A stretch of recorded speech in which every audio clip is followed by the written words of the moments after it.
bike muna tayo, scooter. Ito yung switch ng sa mini driving light na nilagay ko. Ito yun. On off siya, on off. Tapos ito na yung light niya. Ito na. Yan.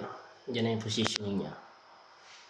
Ito yung mga dinagdag natin. Tapos yun na rin pala yung second battery na nakadagdag.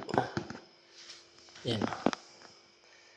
May long travel tayo sa Tuesday kaya kailangan natin magdagdag ng ilaw. Ibiyahe kami.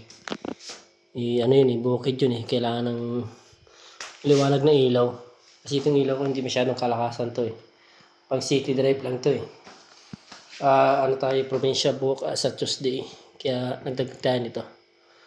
Bukas ng gabi papakita ko yung ilaw nito kasi inaantok na rin ako. Gusto na to gagawin.